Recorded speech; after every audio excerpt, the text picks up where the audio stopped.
Hello guys, നമ്മളിപ്പോൾ എൻ്റെ വീട്ടിലോട്ടാണ് പോകുന്നത്.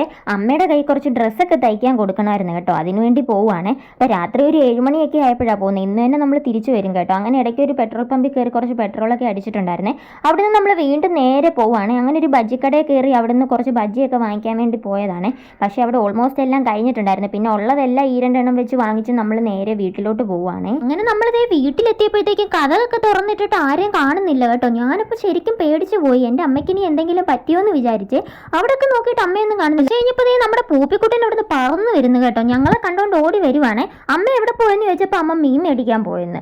അങ്ങനെ അമ്മ കൊച്ചിനെയൊക്കെ കളിപ്പിച്ചുകൊണ്ടിരിക്കുക. വന്ന പാടെ തന്നെ ഒരു ഗ്ലാസ് ചായ ഇട്ട് കുടിച്ച് കൊണ്ടുവന്ന ബജ്ജിയെല്ലാം ഞങ്ങൾ തന്നെ തിന്നു തീർത്തു കേട്ടോ. അങ്ങനെ നമ്മുടെ പൂപ്പിക്കുട്ടൻ ആരെയോ നോക്കി ഇരിക്കുന്ന പോലെ വാതിക്കെ ഇരിക്കുവാണ്. നോട്ടം വേറെ ആരെയും എല്ലാവരും അച്ഛനെ നോക്കി ഇരിക്കുവായിരുന്നു കേട്ടോ. അച്ഛൻ ഇന്ന് വരുന്ന ദിവസമായിരുന്നേ. അങ്ങനെ അച്ഛൻ വന്നപ്പോൾ ഒരു ലോഡ് പലഹാരമായിട്ടാണ് വന്നത്. അങ്ങനെ അതെല്ലാം ഞാൻ എടുത്ത് തുറന്നൊക്കെ നോക്കുന്നുണ്ട് കേട്ടോ. എല്ലാം തിന്നണമെന്നുണ്ട്, പക്ഷേ രാത്രി ആയതുകൊണ്ട് ഒന്നും വേണ്ടെന്ന് വിചാരിച്ച് അങ്ങനെ കുറേ ഐറ്റംസ് ഓറഞ്ച്, ആപ്പിളും, മുന്തിരി, ഏത്തപ്പഴം ഒക്കെ ഉണ്ടായിരുന്നു കേട്ടോ. അങ്ങനെ നമ്മൾ അതിൽ നിന്ന് 2-3 സാധനങ്ങളൊക്കെ എടുത്തുകൊണ്ട് നേരെ വീട്ടിലോട്ട് പോയി. അപ്പോൾ ഇത്രയൊക്കെ ഉള്ളായിരുന്നേ. Bye bye.